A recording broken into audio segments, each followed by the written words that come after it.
হরে কৃষ্ণ।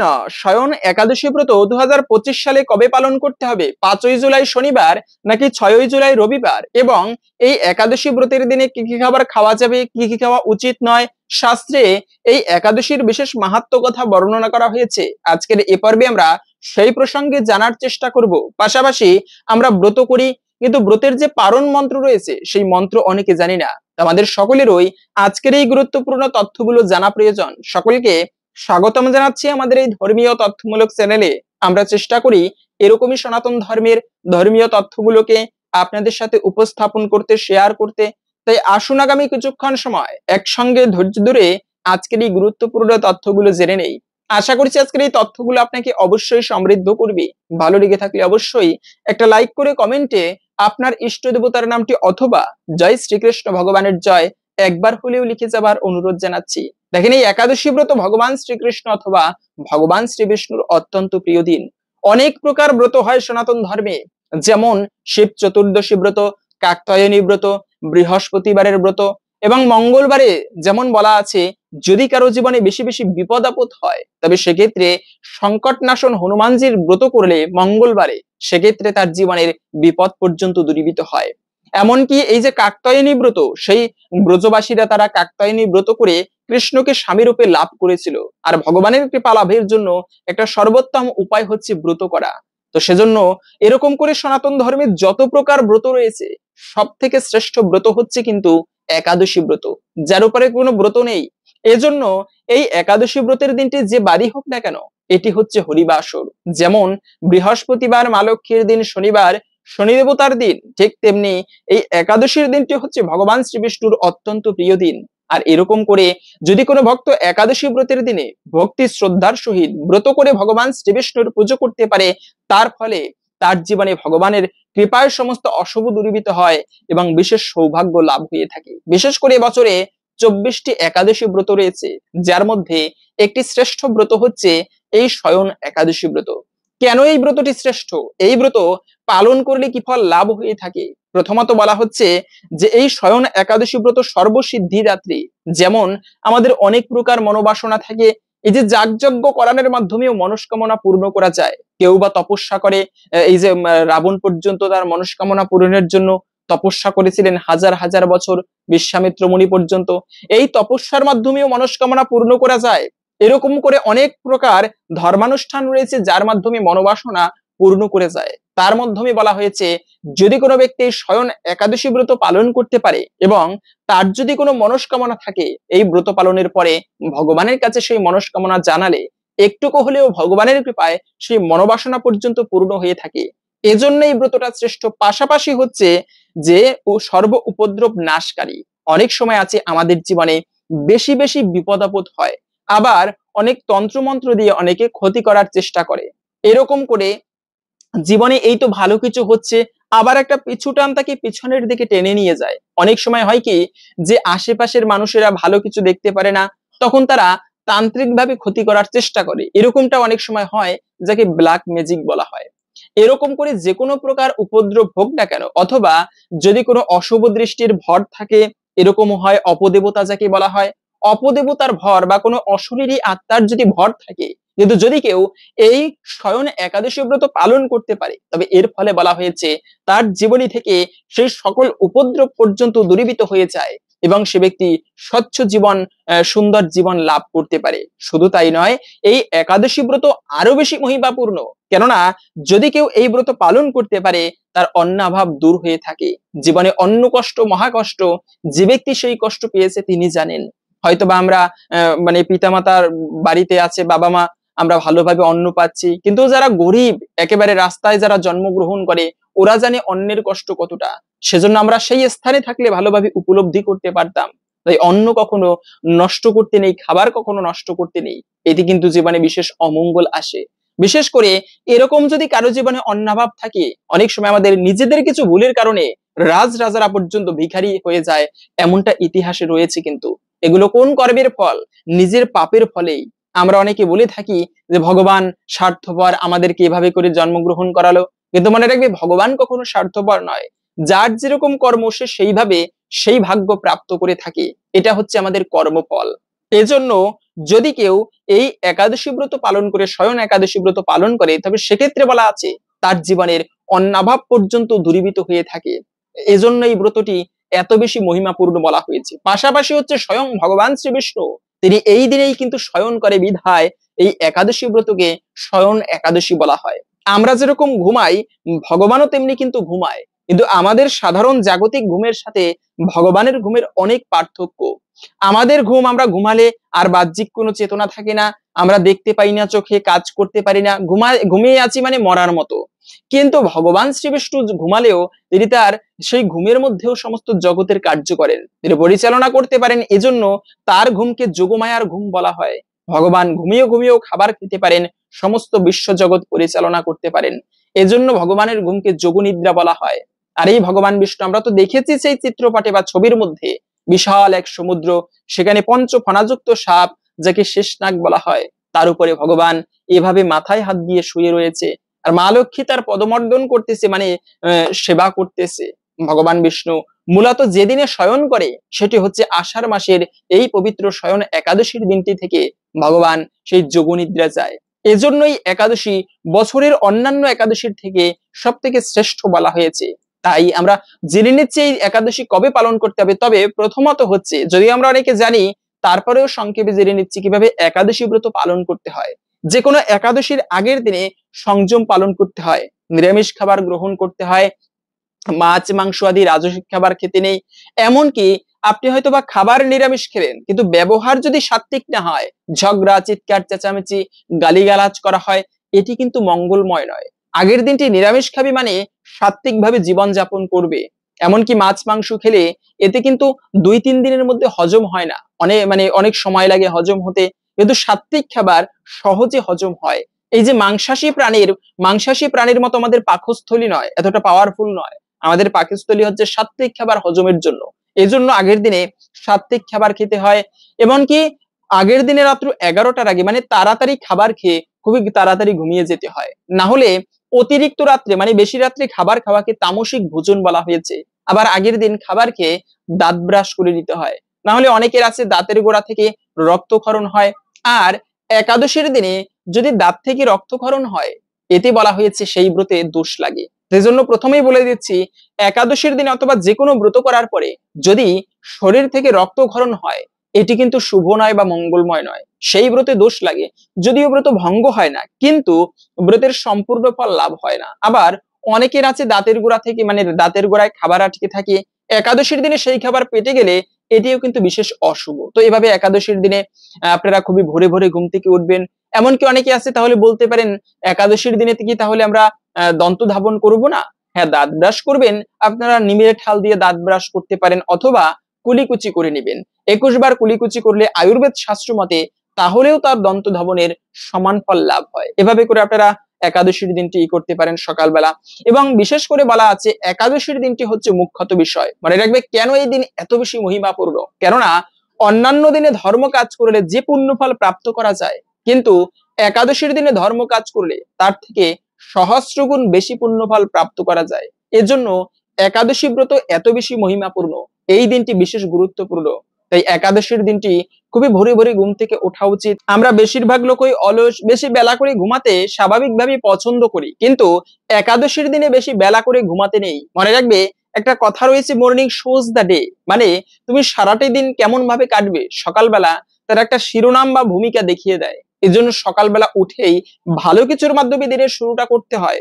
যদি কেউ দীক্ষিত হয়ে থাকে, তবে এই দিনে উচিত বেশি বেশি গুরুমন্ত্র জপ করা। ইষ্ট দেবতার কৃপা লাভের জন্য সব থেকে শ্রেষ্ঠ উপায় হচ্ছে গুরুমন্ত্র জপ করা, ইষ্টদেবের বিশেষ মন্ত্র জপ করা। তো এই দিনে খুবই ভোরে ভোরে ঘুম থেকে উঠে স্নান করে শুদ্ধ বস্ত্র পরিধান করে ঠাকুর পুজো দিবেন। কেননা এই দিনটি কেন একাদশী বলা হয়, উপবাস কেন বলা হয়, কেননা উপমানের নিকটে বাস মানে বাস করা, মানে হচ্ছে এই দিনটি ভগবানের হরির সান্নিধ্যে বাস করা সন্নিকটে কাটানো উচিত। তাই উপবাসের দিনটি খুবই ভোরে ভোরে ঘুম থেকে উঠে, আপনি হয়তো বা মহাব্যস্ত, আমরা অনেকে বলে থাকি যে ঠাকুর পুজো করার সময় নেই, কিন্তু মনে রাখবে সেই সময় ভগবানের পুজো করার সময় নেই, এমন সময় রেখে কি লাভ। তাই এমন ব্যস্ততার কোনো প্রয়োজন নেই। ভগবানের পুজো করতে হবে জীবনে 24টা ঘন্টার মধ্যে 4টা মিনিট হলেও ভগবানের জন্য রাখা উচিত। তাই তাড়াতাড়ি ঘুম থেকে উঠে অন্তত পক্ষে আপনি কাজে যাবার আগে খুবই ভোরে ভোরে ঠাকুর পুজোটা দিয়ে নেবেন, এতেই একাদশীর দিনে, কেননা যদি ঠাকুর পুজো না হয় তবে কিসের একাদশী ব্রত? অনেকে আবার প্রশ্ন করে যে আমি আগের দিনে ভুল করে আমিষ খেয়ে ফেলেছি, সেক্ষেত্রে আমি ব্রত করতে পারবো কিনা। আবার অনেক সময় আছে অনেকে প্রবাসে থাকে, সেক্ষেত্রে পরিবেশ অনুসারে তার আমিষ খাওয়া হয়ে যাচ্ছে, সে করার কিছু নেই, কার্য প্রসঙ্গে থাকছে জীবিকা নির্বাহের জন্য, সেক্ষেত্রে কথা হচ্ছে আগের দিনে ভুল করে বা পরিবেশ ক্রমে যদি আমিষ খাওয়া হয়ে যায়, সেক্ষেত্রে ব্রত করা যাবে কিনা। অনেক সময় আমাদেরকে বলে আজকে ব্রত করতে পারবো না, আমি আমিষ খেয়ে ফেলেছি। আসলে এটা একটা অজুহাত। মনে রাখবে, ভুল করেও হোক অথবা যদি পরিবেশ ক্রমেও হয়, উচিত আগের দিনে নিরামিষ খাবার গ্রহণ করা, কিন্তু আপনি পারছেন না, সেরকম পরিবেশ নেই, তাই অবশ্যই ব্রত করতে পারবেন। একাদশী ব্রত যে কেউ পালন করতে পারবেন। এবং একটা কমন বিষয় যে একাদশীর দিনে কি কি খাবার খাওয়া যাবে, কি কি খাওয়া উচিত নয়। মনে রাখবে, একাদশীর দিনে আপনারা সর্বোত্তম হচ্ছে যদি কেউ নির্জলা ব্রত করতে পারে, জল ফোঁটা পর্যন্ত গ্রহণ করবে না, এটি করা উচিত আমাদের সর্বোত্তম। বছরে একটা একাদশী হলেও নির্জলা ব্রত পালন করা উচিত। তা আপনারা নির্জলা ব্রত করার চেষ্টা করবেন। কিন্তু কলিযুগ, সবাই নির্জলা ব্রত করতে পারে না, অসুস্থ হয়ে পড়ে, সেক্ষেত্রে আপনারা ফলমূল, জল, ঔষধ, ব্রাহ্মণ, গুরুবাক্য গ্রহণ করতে পারবেন। মানে যে কোনো প্রকার ফল খেতে পারবেন, দুগ্ধ খেতে পারবেন, জল খেতে পারবেন, এভাবে করে আপনারা ব্রত করতে পারেন। কিন্তু তারপরে অনেকে আছে যে অসুস্থ বা বৃদ্ধ, সেক্ষেত্রে যদি অসুস্থ হন বা অনেকে কাজে যেতে হয়, ভারী কাজ করতে হয়, তারপরেও চেষ্টা করে একাদশী ব্রত পালন করতে। তো এরকমটা যদি হয়, কষ্ট হয়ে যাচ্ছে, আপনি পারছেন না, সেক্ষেত্রে সবজি রান্না করে খেতে পারেন। নিয়ম রয়েছে যে কাঠবাদাম, কাজু বাদাম, মিষ্টি কুমড়া, মিষ্টি আলু, পেঁপে, কাঁচকলা, তারপরে ফুলকপি, এগুলো আপনারা সূর্যমুখী তেল না হলে ঘি দিয়ে রান্না করে ভগবানকে ভোগ নিবেদন করে সেই প্রসাদ গ্রহণ করতে পারেন। তবে আরো কিছু নিয়ম রয়েছে। আমরা সেই সবজি রান্না করার সময় সেখানে সরিষার তেল সংমিশ্রণ করি। কিন্তু মনে রাখবে, একাদশীর দিন আপনি ব্রত করেন কিংবা না করেন, কিন্তু ভুলক্রমেও কখনো পঞ্চরবি শস্য গ্রহণ করতে নেই। এতে কিন্তু মহাপাপের ভাগী হতে হয়। যে ব্যক্তি, যে স্বয়ং মহাদেব বলেছেন যে পাপী ব্যক্তি একাই নরকে গমন করে, কিন্তু কোনো ব্যক্তি যদি একাদশীর দিনে পঞ্চরবি শস্য গ্রহণ করে, তবে সে ব্যক্তি একা নয়, তার সঙ্গে তার পিতৃপুরুষগণও নরকে গমন করবে। এজন্য একাদশীতে কখনো পঞ্চরবি শস্য খাওয়া উচিত নয়। তাই এই ব্রতের দিনে আপনারা সেই পঞ্চরবি শস্যের মধ্যে একটি হচ্ছে সরিষা, সরিষার তেল, সরিষা জাতীয় খাবার কখনো খেতে নেই।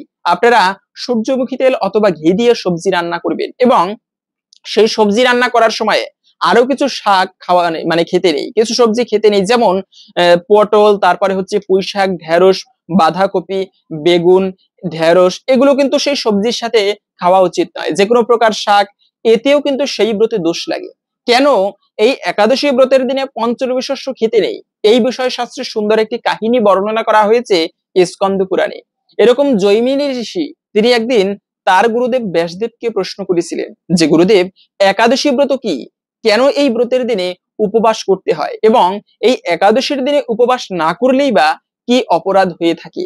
তখন ব্যাসদেব সেই জৈমিনী ঋষির প্রশ্নের উত্তরে বলতেছিল যে জৈমিনী, ভগবান শ্রীকৃষ্ণ বা ভগবান বিষ্ণু তিনি সৃষ্টির প্রারম্ভে এই জগৎজীবকে শাসন করার জন্য পাপপুরুষ সৃষ্টি করলেন। সেই পাপপুরুষের প্রত্যেকটা অঙ্গ এক একটা ভয়ানক পাপ দ্বারা গঠন করেছেন ভগবান। তার চোখ দুটি ভয়ানক মদিরা পানের পাপ, হাত গুরু হত্যার পাপ, তার নাক দুটি পর স্ত্রী গমনের পাপ, এভাবে এক একটা অঙ্গ এক একটা ভয়ানক পাপ দিয়ে গঠন করেছেন সেই ভগবান বিষ্ণু। এবং সেই পাপপুরুষের কাজ ছিল, যে ব্যক্তি পাপ কার্য করত তাদেরকে নরকে পাঠিয়ে দিত শাস্তি দিয়ে। এভাবে করে সেই পাপপুরুষ জগৎকে শাসন করতে লাগলো। এবং ব্যক্তিরা না ছিল কোনো বেদ, মানে মানুষের জীবন যাপনের কোনো জন্য কোনো ধর্মীয় সংবিধান ছিল না, এবং যে পাপকর্ম করতো নরকে শাস্তি পেত। এভাবে করে একদিন ভগবান শ্রী বিষ্ণু তিনি যমরাজের সাথে কথা বলতেছিল যমলোকে গিয়ে। হঠাৎ যমরাজের সাথে কথা বলার সময় খেয়াল করলো যে দক্ষিণ দিকের নরক থেকে ভয়ানক কিছু পাপাত্মাদের চিৎকার বা আর্তনাদ সেই যমরাজের কানে ভেসে আসতেছে। যমরাজ প্রশ্ন করলো যে এই চিৎকার কোথা থেকে আসতেছে। যখন ভগবানকে যমরাজ বলতে লাগলো যে প্রভু, কি বলবো দুঃখের কথা, এই পৃথিবীবাসীরা তারা বেশি পাপকর্ম করে, আর তাদের সেই পাপকর্মের ফলে আজকে তারা এই যন্ত্রণা পাচ্ছে। ভগবান হচ্ছে করুণাময়, তার হৃদয় কেঁদে উঠলো যে আমি এই জীবকে সৃষ্টি করেছি আর আমার কারণে এরা কষ্ট পাচ্ছে। দেখবেন যে সন্তান ভালো কিছু করতে পেরেছে তার জন্য চিন্তা হয় না বাবা মায়ের, সেই সন্তানের জন্য চিন্তা হয় যে সন্তান কিছু করতে পারেনি ঠিকভাবে হয়তোবা জীবন যাপন করতে পারবে না, কষ্ট হবে জীবিকা নির্বাহ করতে। ওই সন্তানের জন্য বেশি কষ্ট হয়, বাবা মায়ের চিন্তা হয়। তো ভগবানও তদ্রূপ। তাই ভগবান সেই নরক দর্শন করতে গেল, গিয়ে সেই পাপীদেরকে দর্শন করে ভগবানের হৃদয় কেঁদে উঠলো। তখন ভগবান তার হৃদয় কেঁদে উঠেছে, সেখান থেকে করুণার মূর্তি প্রকাশ, একটা সুন্দরী, পরমা সুন্দরী স্ত্রী দেবীর সৃষ্টি হলো। সেই দেবীর নাম হচ্ছে একাদশী। সেই মূর্তির প্রভাবে, দিব্য তেজের প্রভাবে সেই নারীর সেখানে সমস্ত পাপীদের পাপ ভস্মীভূত হয়ে গেল। তারা তৎক্ষণাৎ স্বর্গে গমন করলো। ভগবান তখন ঘোষণা করলো, এ হচ্ছে একাদশী দেবী। যেদিনে এই একাদশী আবির্ভূত হবে, মানে একাদশী ব্রতের দিনে যে ব্যক্তি একান্ত ভক্তি শ্রদ্ধার সহিত ব্রত করে আমার পুজো করতে পারবে, তার জন্ম জন্মান্তরের পাপরাশি বিধৌত হয়ে যাবে এবং সে ব্যক্তি আমার কাছে ফিরে আসতে পারবে। মূলত এরপর থেকে জগতে একাদশীর প্রচার হলো, সবাই একাদশী ব্রত পালন করতে শুরু করলো। মহাপাপিষ্ট যদি হয়, কিন্তু একাদশীর ব্রত পালন করার ফলে সে ব্যক্তি সর্বপাপ থেকে মুক্ত হয়ে বৈকুণ্ঠে ভগবানের কাছে গমন করে। এদিকে কি হয়েছে, যে যমলোকেও কোনো কাজ নেই, আবার সেই পাপপুরুষ যে ভগবান সৃষ্টি করেছেন, সেই পাপপুরুষও একাদশীর দিনে কোথাও গিয়ে বাঁচতে পারছে না। তাই পাপপুরুষ তখন ত্রাহি ত্রাহি করতে করতে ভগবান রক্ষা করো, রক্ষা করো, রক্ষা করো। ভগবান বিষ্ণু বলল, কি হয়েছে?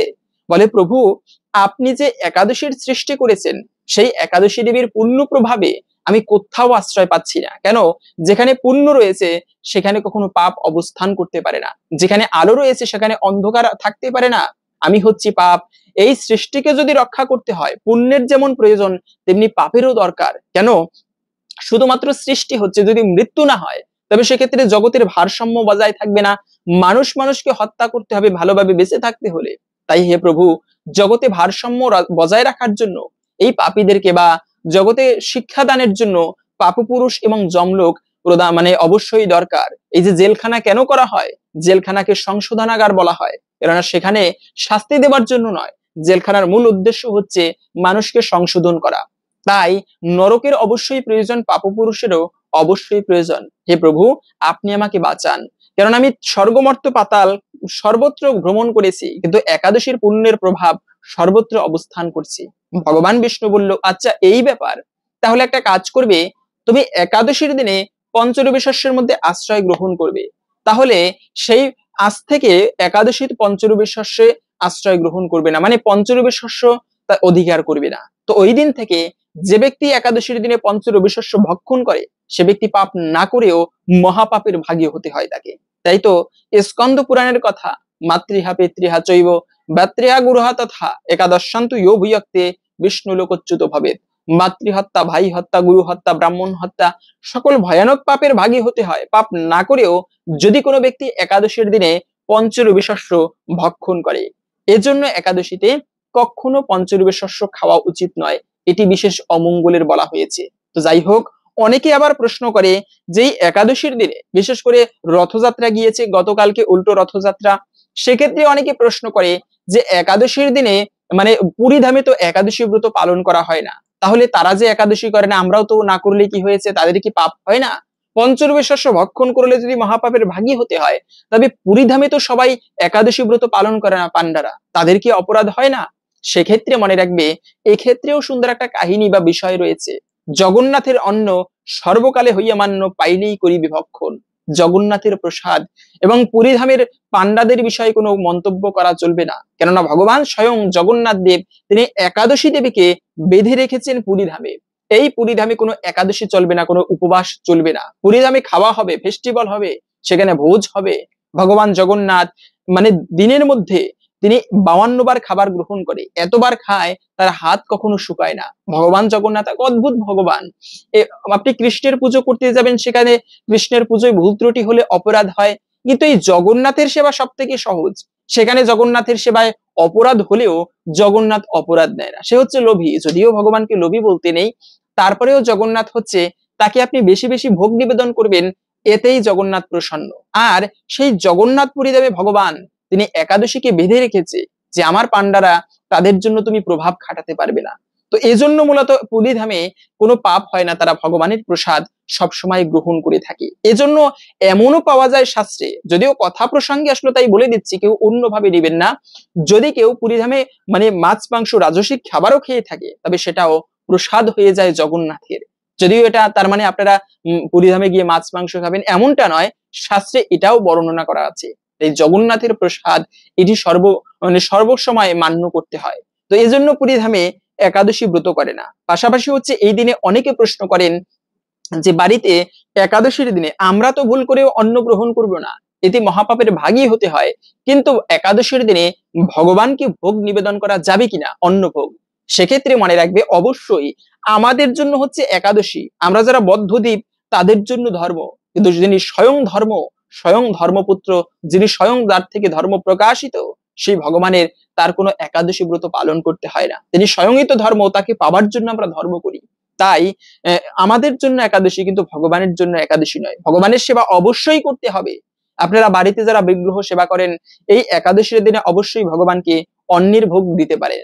এজন্য দেখবেন বিভিন্ন বড় বড় মন্দিরগুলোতে একাদশীর দিনেও ঠিক সময়ে দুপুর বেলা ভগবানকে অন্নভোগ নিবেদন করা হয়। তো এটি অবশ্যই করতে পারবেন। কিন্তু যারা ব্রত করবে তারা একাদশীর দিনে সেই প্রসাদ গ্রহণ না করে দ্বাদশীর দিনে পারণের সময় সেই একাদশী প্রসাদ গ্রহণ করবেন। কিন্তু অনেকেই আছে প্রশ্ন করে যে শুনেছি দীক্ষিত না হলে অদীক্ষিতস্য, যারা অদীক্ষিত তাদের হাতের জল মূত্র তুল্য, তাদের সমস্ত ধর্মকর্ম বৃথা হয়ে যায়।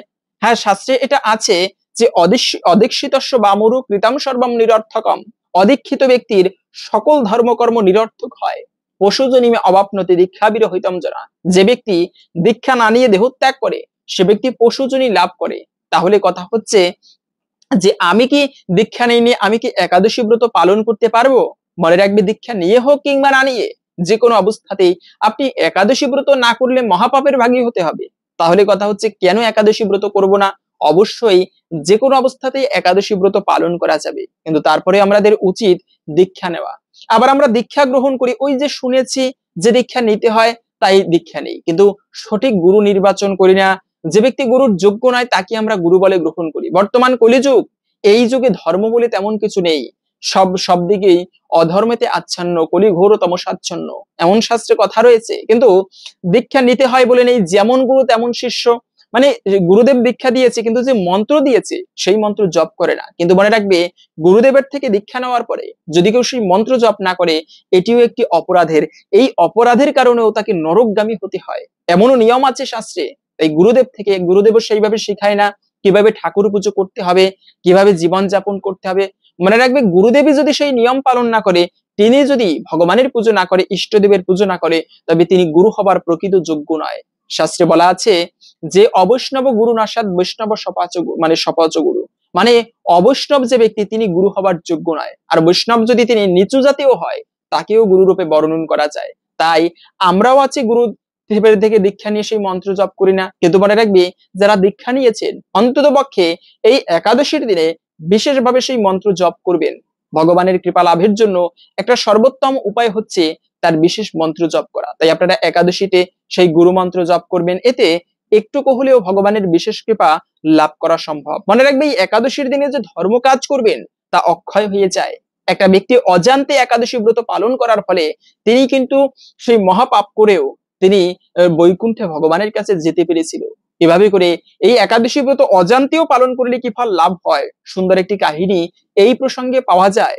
যে নর্মদা নদীর তীরে গালব নামে এক মহামুনি বাস করত। এই মুনির ছোট্ট একটা পুত্র ছিল, নাম ছিল ভদ্রশীল।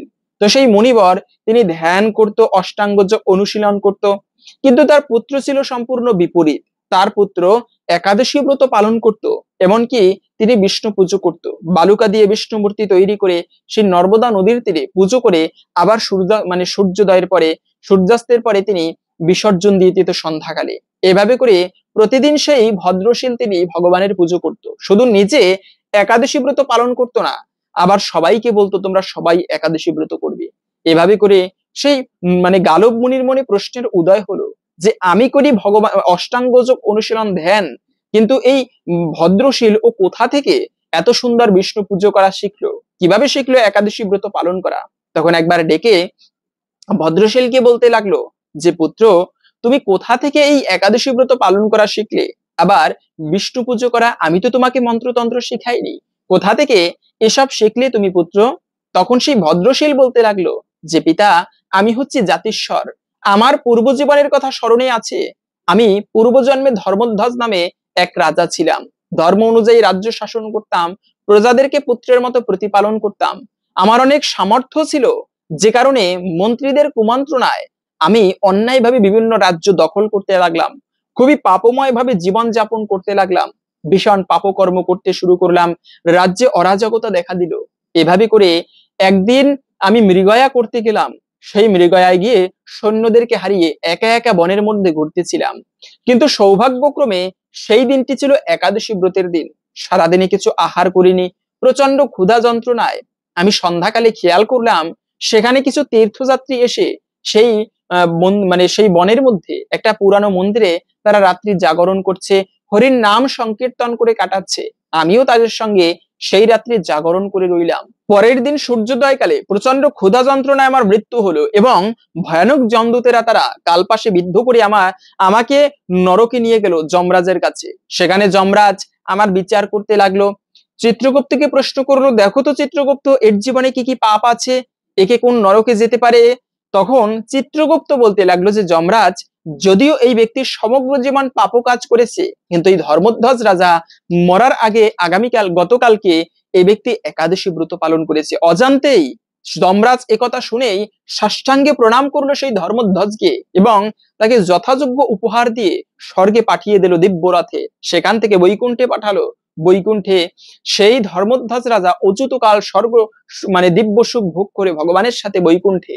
এবং এরপরে সেই ভদ্রশীল বলতে লাগলো যে পিতা, এরপরে ভগবানের আদেশে এই একাদশী ব্রতের প্রচারের জন্য আজকে তোমার মতো মহামুনির পুত্র হয়ে আমি জন্মগ্রহণ করেছি। এটা মূলত এই একাদশী ব্রতের প্রভাবে।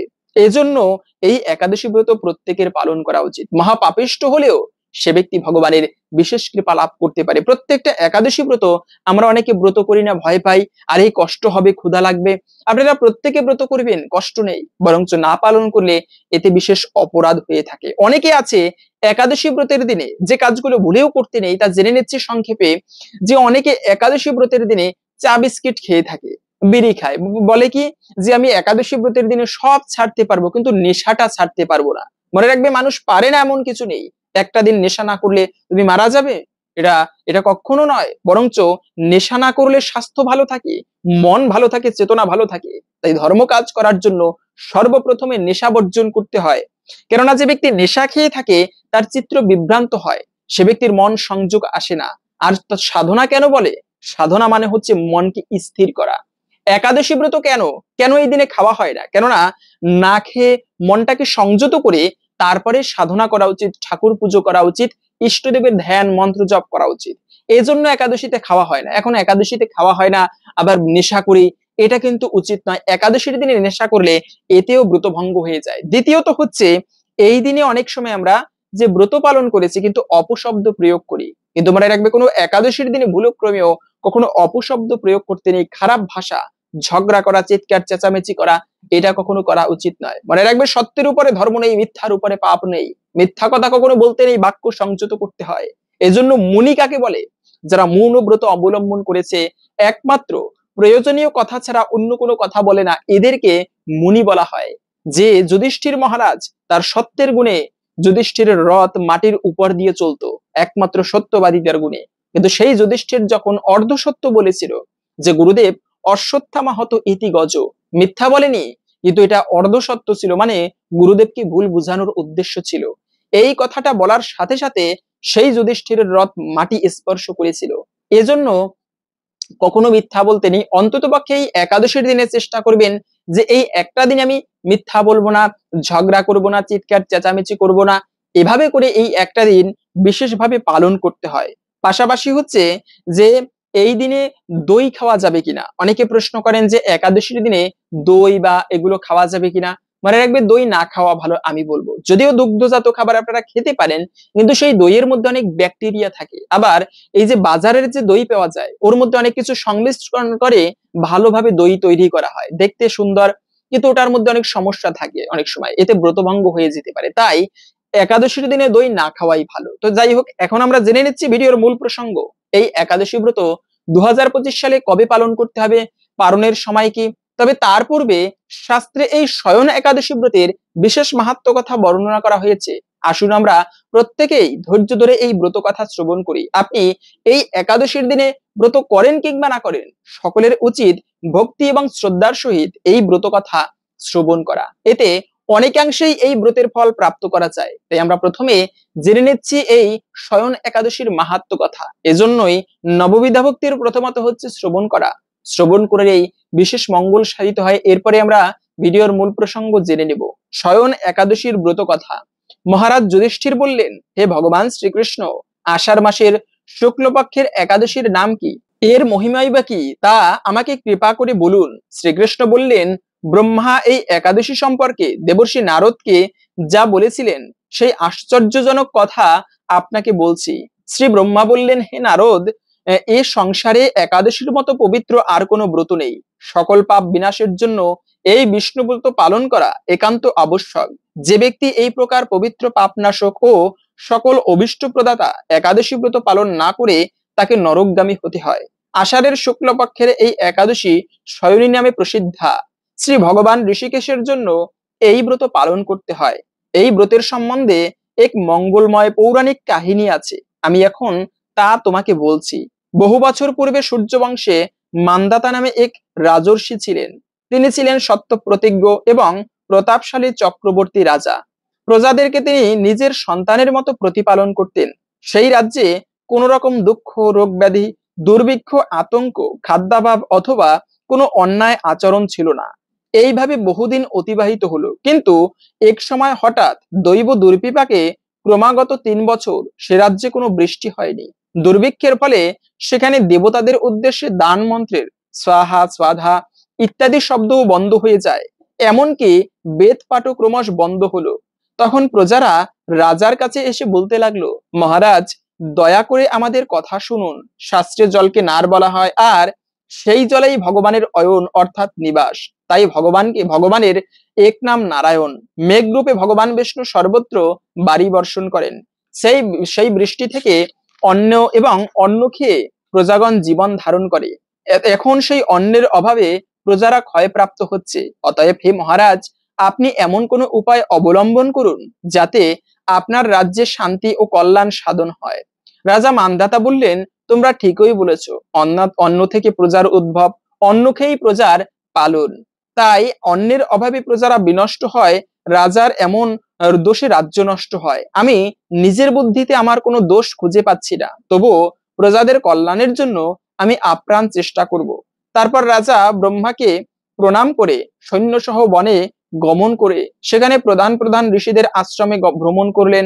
এভাবে একদিন তিনি ব্রহ্মার পুত্র মহা তেজস্বী অঙ্গিরা ঋষির সাক্ষাৎ লাভ করলেন। তাকে দর্শন মাত্রই রাজা মহা আনন্দে জিজ্ঞাসা করলেন। রাজা তখন তার বনে আগমনের কারণ সবিস্তারে ঋষির কাছে জানালেন। ঋষি অঙ্গিরা কিছু সময় ধ্যানস্থ থাকার পর বলতে লাগলেন, হে রাজন, এটি সত্য যুগ। এই যুগে সকল লোক বেদ পরায়ণ এবং ব্রাহ্মণ ছাড়া অন্য কেউ তপস্যা করে না। এই নিয়ম থাকা সত্ত্বেও এক শূদ্র এ রাজ্যে তপস্যা করছে। তার এই অকার্যের জন্যই রাজ্যের এই দুর্দশা। তাকে হত্যা করলে সকল দোষ দূর হবে। রাজা বললেন, হে মুনিবর, তপস্যাকারী নিরপরাধ ব্যক্তিকে আমি কিভাবে বধ করব? আমার পক্ষে সহজসাধ্য কোনো উপায় থাকলে আপনি তা দয়া করে আমাকে বলুন। তদুত্তরে মহর্ষি অঙ্গিরা বললেন, আপনি আষাঢ় মাসের শুক্লপক্ষের শয়নী নামে প্রসিদ্ধা একাদশী ব্রত পালন করুন। এই ব্রতের প্রভাবে নিশ্চয়ই আপনার রাজ্যে বৃষ্টি হবে। এই একাদশী সর্বসিদ্ধিদাত্রী এবং সর্ব উপদ্রব নাশকারী। হে রাজন, প্রজা ও পরিবারবর্গ সহ আপনি এই ব্রত পালন করুন। মুনিবরের কথা শুনে রাজা নিজের প্রাসাদে ফিরে এলেন। আষাঢ় মাস উপস্থিত হলে রাজ্যের সকল প্রজা রাজার সাথে এই একাদশী ব্রতের অনুষ্ঠান করলেন। ব্রত প্রভাবে প্রচুর বৃষ্টিপাত হলো। কিছুকালের মধ্যেই অন্নাভাব দূর হলো। ভগবান ঋষিকেশের কৃপায় প্রজাগণ সুখে জীবন যাপন করতে লাগলো। এ কারণে সুখ ও মুক্তি প্রদানকারী এই উত্তম একাদশী ব্রত সকলেরই পালন করা কর্তব্য। বিষ্ণু ধর্মোত্তর গ্রন্থে যুধিষ্ঠির শ্রীকৃষ্ণ তথা নারদ ব্রহ্মা সংবাদ রূপে এই একাদশী মাহাত্ম্য বর্ণিত হয়েছে। এই ছিল মূলত এই পবিত্র শয়ন একাদশী ব্রতের মাহাত্ম্য কথা। আশা করি বুঝতে পেরেছেন এই একাদশী ব্রত পালন করলে কি ফল লাভ হয়ে থাকে। সেজন্য আপনি নিজে এই একাদশী ব্রত পালন করুন এবং সকলের মাঝে ছড়িয়ে দিন, যেন আমরা সবাই এই একাদশী ব্রত প্রসঙ্গে জেনে উৎসাহী হয়ে পালন করতে। কেননা আমি নিজে একাদশী ব্রত পালন করে ভগবান যত প্রসন্ন হয় তার থেকে আরো বেশি প্রসন্ন হয় যদি আপনার মাধ্যমে উৎসাহী হয়ে কেউ এই একাদশী ব্রত পালন করতে পারে। কিন্তু কথা হচ্ছে 2025 সালে এই একাদশী ব্রত কবে পালন করতে হবে। মনে রাখবে, মানে ব্রত শুরু হচ্ছে, ব্রতের তিথিটা কখন থাকবে সেটা আমরা জেনে নিচ্ছি। একাদশী তিথি শুরু হবে আগামী 5ই জুলাই শনিবার সন্ধ্যা 6টা 44 মিনিট থেকে, থাকবে মূলত 6ই জুলাই রবিবার রাত 8টা 44 মিনিট পর্যন্ত। এই সময়টুকুর মধ্যে এই পবিত্র শয়ন একাদশী তিথি থাকবে। সেজন্য উদয়া তিথি মেনে আমাদের এই একাদশী ব্রত পালন করতে হবে আগামী 6ই জুলাই রবিবার। এবং ব্রত যত ভালোভাবে পালন করেন না কেন, হয়তোবা অনেকে আছে একেবারে কঠিন ভাবে নির্জলা ব্রত করে, তো এটা ভালো সর্বোত্তম, কিন্তু নির্জলা ব্রত করার পরেও যদি সঠিক সময়ের মধ্যে পালন না করা হয় তবে কিন্তু ব্রতের সম্পূর্ণ ফল প্রাপ্ত হওয়া যায় না। এজন্য পালন একটা গুরুত্বপূর্ণ বিষয়। মুনি ঋষিরা পর্যন্ত পালন মানে একাদশী ব্রত উপবাস করার পরে সঠিক সময়ের মধ্যে পালন করত। তাই এই যে অম্বরীশ মহারাজ তিনি পর্যন্ত পালন করতে সঠিক সময়ের মধ্যে। একবার এমন হয়েছে যে অম্বরীশ মহারাজ তিনি নিজে ব্রত করেছে, ব্রত করার পরে সেখানে ব্রাহ্মণদেরকে নিমন্ত্রণ করেছেন পারণের দিনে, সবাই উপস্থিত, সেখানে দুর্বাসা মুনি উপস্থিত হলো এবং দুর্বাসা মুনি স্নান করতে গিয়েছে, ইচ্ছা করে একটুকু দেরি করতেছিল যাতে পারণের সময় অতিক্রান্ত হয়ে যায়। এদিকে সেই মানে অম্বরীশ মহারাজ তিনি লক্ষ্য করলেন পারণের সময় চলে যাচ্ছে, এতে তার ব্রতের ফল লাভ হবে না। তাই তিনি ব্রাহ্মণদেরকে প্রশ্ন করলেন যে অতিথিকে রেখে ভোজন করা অনুচিত, কিন্তু এখন আমি কি করতে পারি, পারণের সময় চলে যাচ্ছে। তখন সেই ব্রাহ্মণেরা বললেন যে যেহেতু অতিথি তাকে রেখে খাবার খাওয়া এটি আপনার অপরাধ, আপনি একটা কাজ করুন, যেহেতু আপনি নির্জলা ব্রত করেছেন 1 ফোঁটা জল পান করুন, এতেই আপনার ব্রত পালন হবে। তখন অম্বরীশ মহারাজ 1 ফোঁটা জল পান করেছে। এটা সেই দুর্বাসা মুনি দেখে তিনি রেগে গিয়ে তার মাথার মানে জটা ছিঁড়ে সেখান থেকে কৃত্তাসুরের সৃষ্টি করলেন। সেই কৃত্তাসুর অম্বরীশ মহারাজকে মারার জন্য ধাবিত হলো। এদিকে ভগবান বিষ্ণু তিনি ভক্ত রক্ষক, তিনি দুর্বাসা মুনির এই রাগ দেখে কি করেছে, ভক্তকে রক্ষা করার জন্য সুদর্শন চক্রকে পাঠিয়ে দিয়েছে। সেই সুদর্শন চক্র এসেই প্রথমে কৃত্তাসুরকে বধ করে এরপরে দুর্বাসার দিকে ধাবিত হলো তাকে মারার জন্য। দুর্বাসা মুনি তখন ভগবানের কাছে গেল, প্রাণ ভিক্ষা চাইলো, প্রভু আমাকে রক্ষা করো।